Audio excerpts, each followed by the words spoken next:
गाने चल रहे हैं, मैंने बाबू दे दिया। मैंने कहा अपना ही तो बोहरी धोलेदार है। उसने ऐसे मारा मेरे बच्चे का पूरा गर्दन ऐसे झूल रहा है। ಸ್ನೇಹಿತರೆ, ದೇಶದ 2 ರಾಜ್ಯದಲ್ಲಿ 2 ಮಕ್ಕಳನ್ನ, ಕಂದ ಮಗಳನ್ನ ಭೀಕರವಾಗಿ ಕೊಲೆ ಮಾಡಿದ್ದಾರೆ. ಈ ಹತ್ಯೆ ಕ್ರೌರ್ಯವನ್ನ ನೋಡಿದಂತ ಇಡೀ ದೇಶನೇ ಶಾಕ್ ಆಗಿದೆ. ಸಾಮಾಜಿಕ ಜಾಲತಾಣದಲ್ಲಿ ಆ ಮಗುವನ್ನ ಹತ್ಯೆ ಮಾಡ್ತಿರುವಂತಹ ದೃಶ್ಯ ಎಲ್ಲರೂ ಬೆಚ್ಚಿ ಬೀಳೋ ಹಾಗಿದೆ.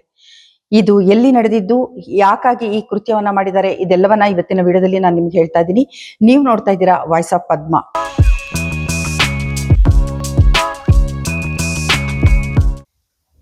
ನಮಸ್ಕಾರ, ನಾನು ಪದ್ಮಾ ಶಿವಮೊಗ್ಗ.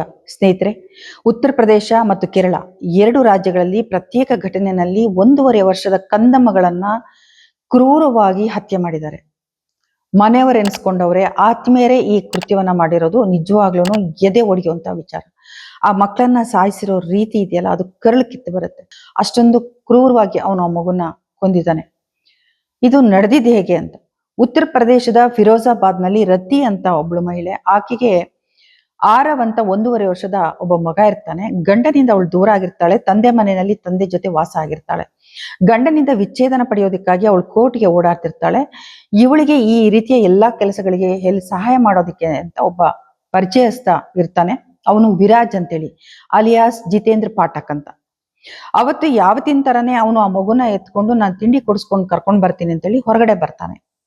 ಅವನಿಗಿದ್ದಂತ ಕೋಪ, ಹತಾಶೆನ ಆ ಮಗು ಮೇಲೆ ಅವನು ಹೇಗೆ ತೋರಿಸ್ತಾನೆ ಅಂದ್ರೆ, ಒಂದು 500 ಮೀಟರ್ ದೂರ ಬರ್ತಿದ್ದಂಗೆ ಒಂದು ಗಲ್ಲಿ, ಅಲ್ಲಿ ಮನೆಗಳೆಲ್ಲ ಇದೆ, ಆ 2 ಪಕ್ಕದಲ್ಲಿ ಸಾಲು ಸಾಲು ಮನೆಗಳಿದೆ. ಆ ಪ್ರದೇಶದಲ್ಲಿ ಅವನು ಆ ಮಗುವನ್ನ ಎತ್ತಿ ರಸ್ತೆಗೆ ಬಡಿದು ಸಾಯಿಸ್ತಾನೆ.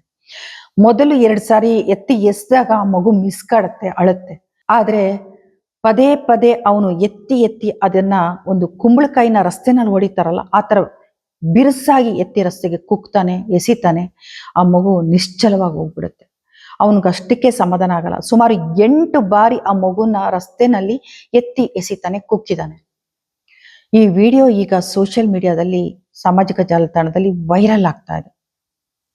ನಿಜವಾಗ್ಲೂ ಅದನ್ನ ನೋಡ್ತಾ ಇದ್ರೆ ಕರಳು ಕಿತ್ತು ಬರುತ್ತೆ. ಅಂದ್ರೆ ಆ ಮಗು ತಮ್ಮವನು ಅಂತ ನಂಬಿ ಅವನ ಹೆಗಲೇರಿರುತ್ತೆ, ನಗ್ತಾ ನಗ್ತಾ ತಿಂಡಿ ಕೊಡಿಸ್ತಾನೆ ಅಂತ ಖುಷಿಯಾಗಿ ಅವನ ಜೊತೆ ಬಂದಿರುತ್ತೆ, ಅವನನ್ನ ನಂಬಿರುತ್ತೆ.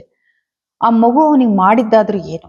ಹಾಗೆ ಸಾಯಿಸಿದ ನಂತರ ಆ ಮಗುನ ಹೆಗಲ ಮೇಲೆ ಹಾಕೊಂಡು ಅವನು ಅವ್ರ ಅಮ್ಮನ ಹತ್ರ ತಗೊಂಡೋಗಿ ಮಗುನ ಕೊಡ್ತಾನೆ. ಅವಳಿಗೆ ಗಾಬರಿ ಆಗುತ್ತೆ. ಅವಳು ತಕ್ಷಣ ಆ ಮಗುನ ಆಸ್ಪತ್ರೆಗೆ ತಗೊಂಡು ಹೋಗ್ತಾಳೆ. ಅಷ್ಟರಲ್ಲಾಗ್ಲೇ ಮಗು ಸತ್ತೋಗಿರುತ್ತೆ. ಆದ್ರೆ ಆ ಮಗುವಿನ ಸ್ಥಿತಿಯನ್ನ ನೋಡಿ ಅವಳು ಬೆಚ್ಚಿ ಬೀಳ್ತಾಳೆ. ಯಾಕೆಂದ್ರೆ ತಲೆ ನಿಲ್ತಿರಲ್ಲ, ತಲೆ ಒಡೆದೋಗಿರುತ್ತೆ, ಕತ್ತು ಮುರಿದೋಗಿರುತ್ತೆ, ಕೈ ಕಾಲ್ಗಳು ಮುರಿದೋಗಿರುತ್ತೆ. ಇದನ್ನ ನೋಡಿದ ತಕ್ಷಣ ಅವಳಿಗೆ ಇವನ್ ಮೇಲೆ ಅನುಮಾನ ಬರುತ್ತೆ, ಗಾಬರಿ ಆಗುತ್ತೆ. ಪೊಲೀಸರಿಗೆ ಕಂಪ್ಲೇಂಟ್ ಕೊಡ್ತಾಳೆ, ಗೋಳಾಡ್ತಾಳೆ. ಅದಾದ್ಮೇಲೆ ಪೊಲೀಸರು ಬಂದು ವಿಚಾರಣೆ ಮಾಡಿದಾಗ ಅವನು ಈ ಕೃತ್ಯವನ್ನ ಮಾಡಿದ್ದು ಅವನೇ ಅಂತ ಗೊತ್ತಾಗುತ್ತೆ. ಅವನನ್ನು ಹುಡುಕಾಡೋದಕ್ಕೆ ಶುರು ಮಾಡ್ತಾರೆ. ಅವನು ಮಣಿಪುರಕ್ಕೆ ಹೋಗುವಂತ ರಸ್ತೆ, ಅಲ್ಲೊಂದು ಬುದ್ಧ ಬರ್ತಾರ ಅನ್ನೋಂಥ ಒಂದು ಪ್ರದೇಶದಲ್ಲಿ ಪೊದೆ ಹಿಂದ್ಗಡೆ ಅಡ್ಕೊಂಡಿರ್ತಾನೆ. ತನ್ನನ್ನು ಹಿಡಿಯೋದಕ್ಕೆ ಪೊಲೀಸರು ಬರ್ತಿದ್ದಾರೆ ಅಂತ ಗೊತ್ತಾದ ತಕ್ಷಣನೇ ಅವನು ಪಿಸ್ತೂಲ್ನಿಂದ ಅವ್ರ ಮೇಲೆ 2 ಬಾರಿ ಗುಂಡು ಹಾರಿಸ್ತಾನೆ. ಅಂದ್ರೆ ನಾಡ ಪಿಸ್ತೂಲ್ ಅನ್ನು ಕೂಡ ಅವನು ಇಟ್ಕೊಂಡಿರ್ತಾನೆ. ಪೊಲೀಸರು ತಕ್ಷಣ ಅವನ ಮೇಲೆ ಅಟ್ಯಾಕ್ ಮಾಡ್ತಾರೆ. ಗುಂಡು ಹಾರಿಸಿ ಕಾಲಿಗೆ ಅವನನ್ನ ಬಂಧಿಸ್ತಾರೆ. ನಂತರ ವಿಚಾರಣೆ ಮಾಡಿದಾಗ ಗೊತ್ತಾಗೋದೇನು ಅಂತಂದ್ರೆ, ಅವನು ಹೇಳಿದ ಪ್ರಕಾರ ರತಿಗೆ ಗಂಡನಿಂದ ಡೈವರ್ಸ್ ತಗೊಳ್ತಿದ್ದಾಳೆ ಅಂತ ಗೊತ್ತಾದ್ಮೇಲೆ ಇವನು ಅವಳನ್ನ ಪಡಿಬೇಕು ಅಂತ ಆಸೆ ಪಡ್ತಾನೆ, ಮದ್ವೆ ಆಗ್ತೀನಿ ಅಂತ ಹೇಳ್ತಾನೆ. ಆದ್ರೆ ಅವಳು ಅದಕ್ಕೆ ಒಪ್ಕೊಂಡಿರಲ್ಲ. ನನಗೀಗ 1.5 ವರ್ಷದ ಮಗು ಇದೆ, ನಾನು ಮದ್ವೆ ಆಗಕ್ಕೆ ಸಾಧ್ಯ ಇಲ್ಲ ಅಂತ ಅವಳು ತಿರಸ್ಕರಿಸ್ತಾಳೆ. ಅವನು ಪದೇ ಪದೇ ಅವಳಿಗೆ ಫೋರ್ಸ್ ಮಾಡಿದಾಗ್ಲೂ ಕೂಡ ಅವಳು ಒಪ್ಕೊಳ್ಳೋದಿಲ್ಲ. ಇದರಿಂದ ರೋಸ್ ಹೋಗಿದ್ದಂತ ಅವನು ಹತಾಶನಾಗಿ ನಮ್ಮಿಬ್ಬರ ಮದ್ವೆಗೆ ಅಡ್ಡಿ ಆಗ್ತಿರೋದು ಈ ಮಗು ಅಂತೇಳಿ ಆ ಮುಗ್ಧ ಮಗುವಿನ ಮೇಲೆ ತನ್ನ ಕೋಪ, ಹತಾಶೆಯನ್ನ ತೋರಿಸ್ತಾನೆ. ಈ ರೀತಿಯ ಕ್ರೌರ್ಯವನ್ನ ಮೆರೆದಿದ್ದಾನೆ. ಈಗ ಪೊಲೀಸರ ಅತಿಥಿಯಾಗಿದ್ದಾನೆ ನಿಜ, ಆದ್ರೆ ಆ ತಾಯಿಯ ಗೋಳು, ಆ ಮಗುನ ಅನುಭವಿಸಿದಂತ ನೋವು, ನರಕ, ಇದನ್ನ ಕಲ್ಪಿಸ್ಕೊಳ್ಳೋಕ್ಕೂ ಸಾಧ್ಯ ಆಗ್ತಾ ಇಲ್ಲ. ಈಗ ಇಂಥದ್ದೇ ಮತ್ತೊಂದು ಘಟನೆ, ಕೇರಳ, ಅತಿ ವಿದ್ಯಾವಂತರು ಮತ್ತೆ ವಿಚಾರವಂತರು ಹೆಚ್ಚಾಗಿರುವಂತ ರಾಜ್ಯ ಅಂತ ನಾವು ಅನ್ಕೊಂಡಿರುವಂತ ಕೇರಳದಲ್ಲಿ ನಡೆದಿದೆ. ನಿಜವಾಗ್ಲೂ ಕೂಡ ಎದೆ ಒಡೆಯುವಂತ ವಿಚಾರ. ಇಲ್ಲಿ ಕೂಡ ಮನೆಯವನೇ, ಆಪ್ತನೇ ಮಾಡಿದಾನೆ ಈ ಕೃತ್ಯವನ್ನ. ಇಲ್ಲಿ ಆಕೆ ಅಖಿಲ ಅನ್ನುವಂತ ಮಹಿಳೆ, ಆಕೆ 1.5 ವರ್ಷದ ಗಂಡ್ಮಗು ಇರುತ್ತೆ. ಅವಳು ಗಂಡನಿಂದ ದೂರ ಆಗಿ ವಿಚ್ಛೇದನವನ್ನ ಪಡೆದಿರ್ತಾಳೆ. ಹಾಗಾಗಿ 2ನೇ ಮದುವೆ ಮಾಡ್ಕೊಂಡಿರ್ತಾಳೆ. ಅವನ ಹೆಸರು ಆಷ್ಕರ್ ಅಂತ ಹೇಳಿ. ಅವನು ಮಗುನ ನಾನು ತುಂಬಾ ಚೆನ್ನಾಗಿ ನೋಡ್ಕೋತೀನಿ, ನಾನು ಬಹಳ ಪ್ರೀತಿಸ್ತೀನಿ, ಮಗು ಅಂದ್ರೆ ನನಗೆ ತುಂಬಾ ಇಷ್ಟ ಅಂತ ಹೇಳಿ ಅವಳನ್ನ ನಂಬಿಸಿ, ಅವಳ ಮನೆಯವರನ್ನು ಕೂಡ ನಂಬಿಸಿ ಅವಳನ್ನ ಮದ್ವೆ ಆಗಿರ್ತಾನೆ. ಅವರಿಬ್ರು ಒಂದು ಬಾಡಿಗೆ ಮನೆಯಲ್ಲಿ ವಾಸ ಮಾಡ್ತಿರ್ತಾರೆ. ಆದ್ರೆ ಆ ಮಗುಗೆ ಅವನು ಬಹಳ ಚಿತ್ರಹಿಂಸೆ ಕೊಟ್ಟಿದ್ದಾನೆ. ಇದು ಬಯಲಾಗೋದು ಯಾವಾಗ ಅಂತ ಅವನು ಆ ಮಗುನ ಎತ್ಕೊಂಡು ಒಂದ್ಸರಿ ಹಾಸ್ಪಿಟಲ್ಗೆ ಬರ್ತಾನೆ. ಆ ಮಗು ಊಟ ಗಂಟಲ್ಲಿ ಸಿಕ್ಕಾಕೊಂಡಿದೆ ನೋಡಿ ಅಂತ ಡಾಕ್ಟರ್ಗೆ ಹೇಳ್ತಾನೆ. ಡಾಕ್ಟ್ರು ಅದನ್ನ ನೋಡಿದಾಗ ಚಿಕಿತ್ಸೆನ ಕೊಡ್ಬೇಕು ಅನ್ನೋಷ್ರೊಳಗೆ ಮಗು ಸತ್ತೋಗ್ಬಿಡುತ್ತೆ. ಅಂದ್ರೆ ಮಗು ಸತ್ತಿದ್ದು ಊಟ ಗಂಟಲ್ಲಿ ಸಿಕ್ಕಾಕೊಂಡು ಅಲ್ಲ ಅನ್ನೋದು ವೈದ್ಯರಿಗೆ ಅನುಮಾನ ಬರುತ್ತೆ.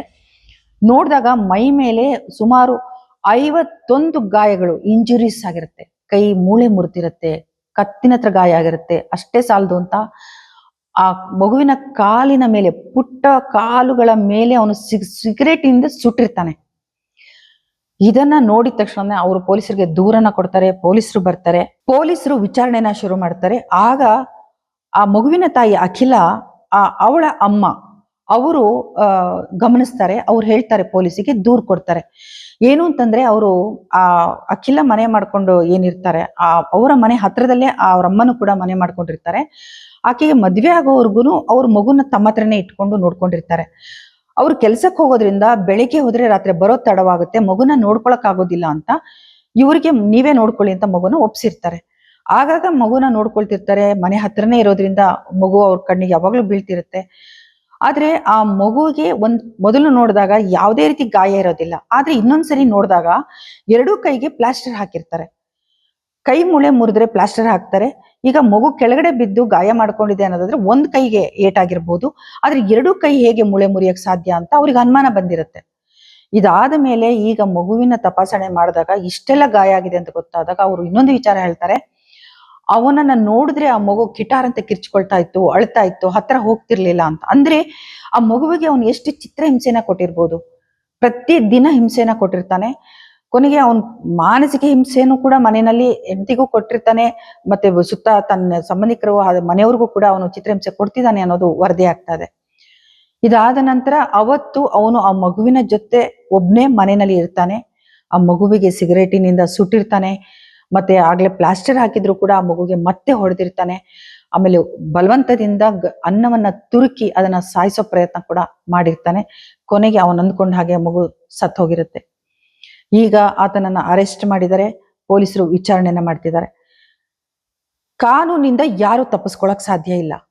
ಯಾವುದೇ ರೀತಿಯ ಅಪರಾಧ ಮಾಡಿದ್ರು ಕೂಡ ಒಂದಲ್ಲ ಒಂದ್ ರೀತಿಲಿ ಸಿಕ್ಕಾಕೊಳ್ತಾರೆ. ಇಂಥ ಕೃತ್ಯಗಳಿಂದ ಅಂತೂ ತಕ್ಷಣ ಸಿಕ್ಕಾಕೊಳ್ತಾರೆ. ಇದು ಗೊತ್ತಿದ್ದು ಕೂಡ ಯಾಕೆ ಇವ್ರು ಹೀಗೆ ನಡ್ಕೋತಾರೆ?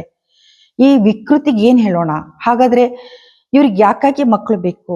ಅಂದ್ರೆ ಈ ಇತ್ತೀಚಿನ ದಿನಗಳಲ್ಲಿ ನಮ್ಮ ಸುತ್ತ ಈ ರೀತಿಯ ಪ್ರಕರಣಗಳು ಹೆಚ್ಚಾಗಿ ವರದಿ ಆಗ್ತಿದೆ. ಅಂದ್ರೆ 2 ವರ್ಷಗಳ ಒಳಗಿನ ಮಕ್ಕಳು ಮನೆಯವರಿಂದನೇ ಡೊಮೆಸ್ಟಿಕ್ ವೈಲೆನ್ಸ್ಗೆ ತುತ್ತಾಗ್ತಿದ್ದಾರೆ. ತಮ್ಮನ್ನ ಕಾಪಾಡಬೇಕಾದರು, ತಮ್ಮನ್ನ ಸಾಕ್ಬೇಕಾದರು ಅಂತ ಪೋಷಕರಿಂದನೇ ನರಕವನ್ನ ನೋಡ್ತಾ ಇದ್ದಾರೆ.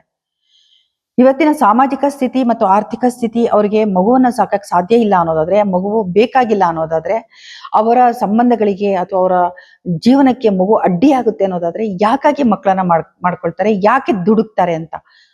ಇವತ್ತು ಬೇಕಾದಂತ ಅನಾಥಾಶ್ರಮಗಳಿದೆ, ಜೊತೆನಲ್ಲಿ ಮಹಿಳಾ ಮತ್ತು ಮಕ್ಕಳ ಆಯೋಗ ಇದೆ. ಮತ್ತೆ ಈ ಏನೇ ತರದ ಘಟನೆಗಳು ಸುತ್ತ ನಡೀತಾ ಇದೆ, ಮಗುವನ್ನ ಸರಿಯಾಗಿ ನೋಡ್ಕೋತಿಲ್ಲ ಅಂತ ಯಾರಿಗಾದ್ರೂ ಅನ್ಸಿದ್ರೆ ತಕ್ಷಣ ಅವ್ರಿಗೆ ದೂರ್ ಕೊಡ್ಬೋದು. ಆಮೇಲೆ ಇಲ್ಲಿ ಇನ್ನೊಂದು ವಿಚಾರ ಬೆಳಕಿಗೆ ಬಂದಿದ್ದೇನು ಅಂತಂದ್ರೆ, ಆ ಮಗುವಿನ ಬಯಾಲಜಿಕಲ್ ಫಾದರ್, ನಿಜವಾದ ತಂದೆ ಯಾರಿದ್ರು ಅವ್ರ ನೆಂಟ್ರು ಏನ್ ಹೇಳ್ತಿದಾರೆ ಅಂದ್ರೆ, ನಾವು ಆ ಮಗುವನ್ನ ನಮ್ಮ ಸುಪರ್ದಿಗೆ ಕೊಡಿ ಅಂತೇಳಿ ನಾವು ಕಾನೂನಿನ ಮೊರೆ ಹೋಗಿದ್ವಿ, ಅದಕ್ಕಾಗಿ ಹೋರಾಡ್ತಿದ್ವಿ, ಆ ಮಗುನ ನಮಗೆ ಕೊಟ್ಟಿದ್ರೆ ನಾವೇ ಸಾಕೊಳ್ತಿದ್ವಿ ಅಂತ ಹೇಳಿ. ಈಗ ಅಖಿಲ ಅನ್ನೋಂತ ಆ ಮಹಿಳೆಯ ತಾಯಿ ಇದಾರಲ್ಲ, ಆ ಮಗುವಿನ ಅಜ್ಜಿ, ಅವರು ಕೂಡ ಅದೇ ಹೇಳ್ತಿದ್ದಾರೆ, ನಾನು ಹೇಗೋ ಸಾಕೊಳ್ತಿದ್ದೆ ಆ ಮಗುನ, ಈ ರೀತಿ ಯಾಕೆ ಚಿತ್ರಹಿಂಸೆ ಕೊಡ್ಬೇಕಿತ್ತು ಅಂತ. ಅಂದ್ರೆ ನಿಮ್ಮ ಕೋಪ ಹತಾಶೆನ ತೀರ್ಸ್ಕೊಳಕ್ಕೆ ತೋರ್ಸ್ಕೊಳಕ್ಕೆ ಅಮಾಯಕ ಮಕ್ಕಳೇ ಬೇಕಾ? ಇದು ನಿಜವಾಗ್ಲೂ ಆಘಾತಕಾರಿಯಾದಂತ ಸಂಗತಿ, ಮತ್ತೆ ಕರಳು ಕಿತ್ತು ಬರುವಂತ ವಿಚಾರ ಆಗಿದೆ. ನಿಮ್ಮ ಸುತ್ತಮುತ್ತ ಇಂಥ ಘಟನೆಗಳು ನಡೆದ್ರೆ ದಯವಿಟ್ಟು ಸಂಬಂಧಪಟ್ಟ ಇಲಾಖೆಗೆ ಅಥವಾ ಪೊಲೀಸರಿಗೆ ಮಾಹಿತಿಯನ್ನ ನೀಡಿ. ಅವರ ನಡವಳಿಕೆ ಸರಿ ಇಲ್ಲ ಅಂತ ಅನ್ಸಿದ್ರೆ ತಕ್ಷಣ ಅದನ್ನ ಪೊಲೀಸರಿಗೆ ತಿಳಿಸ್ಬೇಕಾಗತ್ತೆ. ಯಾಕಂದ್ರೆ ಮಕ್ಕಳಿಗೆ ಯಾವುದೇ ರೀತಿ ಹಿಂಸೆ ಕೊಡೋದು ಮತ್ತೆ ತೊಂದರೆಯನ್ನ ಕೊಡೋದು ಕೂಡ ದೊಡ್ಡ ಅಪರಾಧ. ಅದು ಕಾನೂನಿನ ಪ್ರಕಾರ ಅದಕ್ಕೆ ಶಿಕ್ಷೆ ಇದೆ. ಯಾರು ಮಕ್ಕಳಿಗೆ, ಯಾಕಂದ್ರೆ ಅವರು ಮುಗ್ಧರು, ಅಮಾಯಕರು, ಅವ್ರಿಗೇನು ಗೊತ್ತಿರೋದಿಲ್ಲ. ಅಂತ ಮಕ್ಕಳನ್ನ ತುಂಬಾ ಎಚ್ಚರಿಕೆಯಿಂದ ನೋಡ್ಕೋಬೇಕು. ಅವ್ರಿಗೆ ಹೊಡೆಯೋದಾಗ್ಲಿ ಬೈಯೋದಾಗ್ಲಿ ಮಾಡಬಾರ್ದು, ಅದು ಕಾನೂನಿನಲ್ಲಿ ನಿಷಿದ್ಧ. ಆದರೂ ಕೂಡ ನಮ್ಮ ಸಮಾಜದಲ್ಲಿ ಇದು ಪದೇ ಪದೇ ವರದಿ ಆಗ್ತಾ ಇದೆ. ಸ್ನೇಹಿತರೆ, ನೀವು ನೋಡ್ತಾ ಇದ್ದೀರಾ ವಾಯ್ಸ್ ಆಫ್ ಪದ್ಮ. ನಿಮಗೆ ನನ್ನ ವಿಡಿಯೋಗಳು ಇಷ್ಟ ಆದರೆ ಸಬ್ಸ್ಕ್ರೈಬ್ ಮಾಡಿ, ಶೇರ್ ಮಾಡಿ, ನೋಟಿಫಿಕೇಶನ್ ಬಟನ್ ಒತ್ತೋದನ್ನು ಮಾತ್ರ ಮರಿಬೇಡಿ. ನಮಸ್ಕಾರ.